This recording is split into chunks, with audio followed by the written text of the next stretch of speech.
Good morning dear student, welcome to my YouTube channel. तो बच्चे, आज मैं फिर आ गया हूँ नए टॉपिक के साथ, कार्बन सब ऑक्साइड। बेटे, तो बहुत सारे बच्चे का डिमांड था कि सर आप कार्बन सब ऑक्साइड के बारे में बताओ। तो मैंने कार्बन सब ऑक्साइड पे एक लेक्चर बनाया बेटे। तो मैं आपको पहले बता दूं कि इस लेक्चर में मैं क्या क्या डिस्कस करने वाला हूँ। बेटे, मैं कार्बन सब ऑक्साइड के स्ट्रक्चर के बारे में डिस्कस करने वाला हूँ, उसके ऑक्सीडेशन स्टेट के बारे में बात करने वाला हूँ, उसके एवरेज ऑक्सीडेशन स्टेट के बारे में बात करने वाला हूँ, उसके प्रिपरेशन के बारे में बात करने वाला हूँ, और उसके कुछ प्रॉपर्टीज़ हैं उसके बारे में बात करने वाला हूँ, और जी हाँ बच्चे, उसके बॉन्ड लेंथ के बारे में भी बात करने वाला हूँ। तो बेटे, आप पूरे लेक्चर में आप बने रहें। ओके, तो बिना टाइम वेस्ट के मैं स्टार्ट करता हूँ बेटे। तो कार्बन सब ऑक्साइड के बेटे हम लोग और क्या बोलते हैं, ट्राई कार्बन डाइऑक्साइड भी बोलते हैं। और बेटे इसका फॉर्मूला क्या होता है, C3O2। इसका फॉर्मूला क्या होता है बेटे, C3O2। अब इसके स्ट्रक्चर का बात करें बेटे, तो इट इज़ लीनियर। बेटे ये लीनियर स्ट्रक्चर होता है। आप देख रहे हो कि डबल बॉन्ड लगातार है, O double bond C double bond C, C double bond C and C double bond O। Okay, और बेटे इसके ऑक्सीडेशन स्टेट का बात करो तो आप देखो यहाँ पे बेटे ऑक्सीजन डबल बॉन्ड बना रहा है। आप जानते हो कि ऑक्सीजन कार्बन में कौन ज़्यादा इलेक्ट्रोनेगेटिव होता है, ऑक्सीजन ज़्यादा इलेक्ट्रोनेगेटिव होता है बेटे। तो ऑक्सीजन पे दो बॉन्ड बना रहा है, तो दो बॉन्ड के बदले इधर कितना चार्ज आएगा बेटे, -2 आएगा। तो बेटे यहाँ कार्बन पे कितना आएगा, +2, बिकॉज बेटे कार्बन क्या है, लेस इलेक्ट्रोनेगेटिव है। ओके, अब बेटे अब यहाँ पे आप देखोगे तो कार्बन ऑक्सीजन में फिर से इलेक्ट्रोनेगेटिविटी का डिफरेंस है।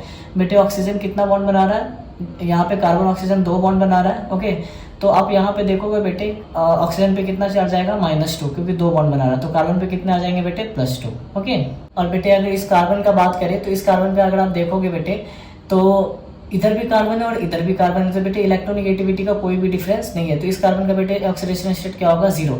ओके बेटे, तो अगर आपसे क्वेश्चन पूछा जाए कि कार्बन का ऑक्सीडेशन स्टेट कितने होते हैं, तो बेटे 2 carbon is present in +2 oxidation state and 1 carbon is present in 0 oxidation state. बेटे 2 कार्बन का क्या है, +2 एंड 1 कार्बन क्या है, 0 ऑक्सीडेशन स्टेट। ओके बेटे, अब अगर बात करें ऑक्सीजन का तो दोनों ऑक्सीजन पे बेटे कितना चार्ज होता है, -2 2 oxygen present in -2 oxidation state. Okay, और बेटे अगर एवरेज ऑक्सीडेशन स्टेट का अगर आपसे बात किया जाए तो बेटे एवरेज कैसे निकालते हैं, सारे ऑक्सीडेशन स्टेट को सम करेंगे, +2 0 +2 डिवाइडेड बाई 3। बेटे डिवाइडेड बाई 3 क्यों, बिकॉज कितने कार्बन है, 3 कार्बन है। तो बेटे इसके एवरेज ऑक्सीडेशन स्टेट क्या आ रहा है, +4/3। तो कहीं पे अगर बेटे ऑक्सीडेशन स्टेट फ्रैक्शन में दिया हुआ है, इट मींस वो एवरेज ऑक्सीडेशन स्टेट दिया हुआ है। ओके बेटे, अगर इसके प्रिपरेशन का बात करें तो ये मैलोनिक एसिड से बनता है। बेटे मैलोनिक एसिड का फॉर्मूला क्या होता है, HOOC सिंगल बॉन्ड CH2COH। और बेटे इसको हीट किससे करते हैं, P4O10 के साथ एवं 140 डिग्री सेल्सियस से एवं टेम्परेचर पे हीट करते हैं।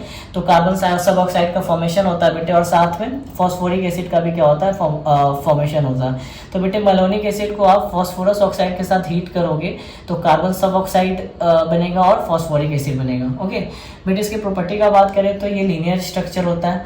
बेटे बॉन्ड लेंथ का अगर बात करें तो बॉन्ड लेंथ यहाँ पे पिकोमीटर में, बेटे कार्बन ऑक्सीजन का जो बॉन्ड लेंथ होता है वो 116 पिकोमीटर होता है, और कार्बन का जो बॉन्ड लेंथ होता है बेटे 128 पिकोमीटर होता है। तो आप देख सकते हो बेटे कार्बन का बॉन्ड लेंथ ज्यादा होता है किससे, कार्बन ऑक्सीजन से। ओके बेटे, ये कलरलेस गैस है, it's crystal structure is rhombic. ये रोम्बिक मिलता है। It is soluble in ether, xylene and carbon disulphide. बेटे जाइलिन का तो स्ट्रक्चर आप जानते ही होंगे। जाइलिन का स्ट्रक्चर कैसे बनता है बेटे, बेंजीन, और बेंजीन के ऊपर क्या होता है बेटे, 2 CH3 होता है, तो वो क्या हो जाता है बेटे, जाइलिन। और ये मैंने ऑर्थोजाइलिन बनाया। ओके, इस 4 डबल बॉन्ड मेक इट ए क्यूमलिन। बेटे इसमें 4 डबल बॉन्ड है और ये इसको क्या बनाता है, इसको क्यूमलिन। क्यूमलिन आपको जैसे कि बेटे आपको पता होगा कि डबल बॉन्ड अगर लगातार है तो उसको आप डबल बॉन्ड अगर लगातार प्रेजेंट है तो उसको क्यूमलिन सिस्टम बोलते हैं। बेटे it can exist at room temperature in the dark. बेटे ये रूम टेम्परेचर में भी एग्जिस्ट कर सकता है लेकिन डार्क सिचुएशन में। ओके, फर्स्ट एंड थर्ड और second and fourth bond are present in same plane. बेटे अगर बात करो ये और ये बॉन्ड सेम प्लेन में होगा और ये बॉन्ड सेम प्लेन में होगा। आपको पता है ना बेटे कि अगर एक बॉन्ड अगर इस तरह से होता है तो उसके जस्ट बगल वाला बॉन्ड क्यूमुलेट बॉन्ड बेटे कैसे होता है, इस तरह से होता है, मतलब परपेंडिकुलर प्लेन में होता है बेटे। जैसे ये दोनों एक दूसरे क्या होगा बेटे, परपेंडिकुलर में होगा, फिर ये बेटे क्या होगा, इससे परपेंडिकुलर प्लेन में होगा, और फिर ये क्या होगा बेटे, इससे परपेंडिकुलर प्लेन में। तो इस हिसाब से बेटे ये दोनों ये और ये क्या होगा, एक ही प्लेन में होगा, और ये क्या होगा बेटे, एक ही प्लेन में होगा। ओके, तो बेटे आपने देखा कि मैंने क्या क्या आपको आज की क्लास में बताया बेटे। कार्बन सब ऑक्साइड का फॉर्मूला बताया, ऑक्सीडेशन स्टेट बताया, एवरेज ऑक्सीडेशन स्टेट बताया, साथ में बेटे उसका प्रिपरेशन भी बताया और उसका प्रॉपर्टीज भी बताया। और बेटे कार्बन सब ऑक्साइड से सबसे ज्यादा इंपॉर्टेंट जो बेटे अपने सिलेबस के लिए एनसीईआरटी के अकॉर्डिंग सिलेबस जेई और नीट के लिए जो इंपॉर्टेंट रहा बेटे उसका ऑक्सीडेशन स्टेट, कि कार्बन के ऑक्सीडेशन स्टेट कितने हैं। तो बेटे अगर कार्बन का ऑक्सीडेशन स्टेट आपसे पूछा जाए तो आप क्या बोलोगे, +2 0 +2, 2 कार्बन +2 में और 1 कार्बन 0 में है। लेकिन अगर बेटे एवरेज ऑक्सीडेशन स्टेट पूछा जाए तो ये क्या होगा, +4/3।